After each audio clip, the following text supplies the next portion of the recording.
Selamat siang semuanya. Assalamualaikum warahmatullahi wabarakatuh. Bertemu lagi dengan Ibu Novita Ekawati dalam pelajaran sejarah peminatan kelas 12 IPS. Ya baik, pada minggu yang lalu Ibu sudah menjelaskan mengenai pencapaian kompetensi dasar yang harus kalian penuhi. Nah, pada hari ini tujuan pembelajaran kita adalah kalian mampu menjelaskan pengakuan kemerdekaan Republik Indonesia dari Mesir, India, Australia, dan Palestina. Tapi jangan lupa selalu menjaga protokol kesehatan dari pemerintah ya. Ya baik, sebelum kita membahas mengenai pengakuan negara lain terhadap kemerdekaan Indonesia, apakah kalian tahu syarat berdirinya sebuah negara? Ya baik, syarat berdirinya sebuah negara adalah yang pertama, adanya wilayah. Yang kedua, adanya penduduk. Yang ketiga, adanya pemerintahan. Dan yang keempat, terdapat pengakuan dari negara lain. Nah, untuk mengukuhkan eksistensinya, sebuah negara merdeka memerlukan dukungan secara internasional. Jika pengakuan kemerdekaan telah dikantongi wilayah kedaulatan, kewarganegaraan, dan pemerintahan secara otomatis juga telah diakui. Kala itu Indonesia beruntung karena beberapa negara mendukung proklamasi kemerdekaan. Namun ada pula yang menentangnya. Berikut ini adalah respon internasional terhadap proklamasi kemerdekaan Indonesia. Sampai di sini kalian paham ya? Ya, baik, negara-negara yang mengakui kemerdekaan Republik Indonesia yaitu Mesir, Palestina, Australia, India, dan juga Vatikan. Ibu akan membahas satu persatu supaya kalian lebih jelas. Yang pertama adalah negara Mesir. Melansir situs resmi Kementerian Luar Negeri, Mesir merupakan negara Arab pertama yang mengakui kemerdekaan Indonesia pada 22 Maret 1946. Mesir juga mendorong agar negara-negara anggota Liga Arab melakukan hal yang sama. Terlebih, Liga Arab mendukung perjuangan dekolonisasi yang dilakukan bangsa-bangsa mayoritas Muslim. Selain itu, hubungan negara-negara Arab dengan Indonesia juga telah terjalin sejak lama. Oleh sebab itu, kabar kemerdekaan Indonesia menuai simpati dari rakyat Mesir. Langkah pengakuan Mesir didorong oleh keberadaan organisasi Ikhwanul Muslimin. Pada saat itu, Ikhwanul Muslimin dipimpin oleh Hasan al-Banna. Dukungan juga diperoleh dari mahasiswa Indonesia yang sedang menempuh pendidikan di Universitas Al-Azhar. Dukungannya melalui demonstrasi dan juga kampanye melalui surat kabar untuk menarik simpati masyarakat Mesir. Yang kedua adalah negara India. India merupakan salah satu sahabat Indonesia. Keduanya sama-sama paham sulitnya hidup di bawah belenggu kolonialisme selama berabad-abad. Oleh sebab itu, kedua bangsa ini saling bekerja sama.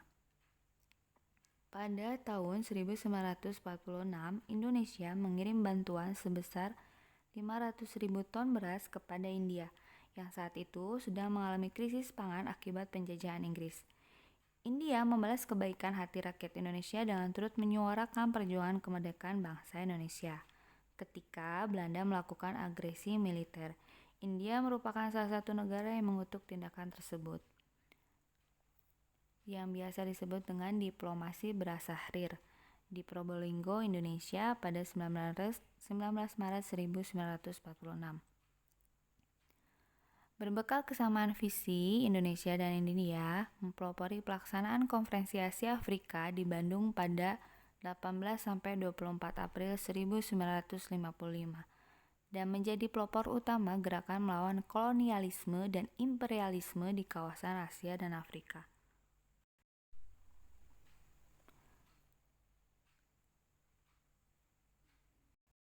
Yang keempat adalah negara Palestina. Palestina mengakui kedaulatan Indonesia pada 1944, bahkan sebelum Indonesia memproklamasikan kemerdekaan. Sejak saat itu, hubungan Indonesia dan Palestina terus erat dan saling memberikan dukungan dalam berbagai sisi. Diketahui hubungan mesra Indonesia-Palestina dibuktikan dari dukungan-dukungan di forum internasional. Tokoh Palestina yang menyerukan kemerdekaan Indonesia adalah Muhammad Amin al-Husseini melalui penyiaran di Radio Berlin hingga menyebarkan surat kabar untuk menyebarkan berita tersebut. Sosok Muhammad Ali Taher, ia merupakan tokoh Palestina yang juga paling lantang mendukung kemerdekaan Indonesia. Dukang beliau yang juga merupakan saudagar kaya di Palestina memberikan seluruh uangnya di Bank of Arabia tanpa meminta tanda bukti kepada pemerintah Indonesia pada saat itu.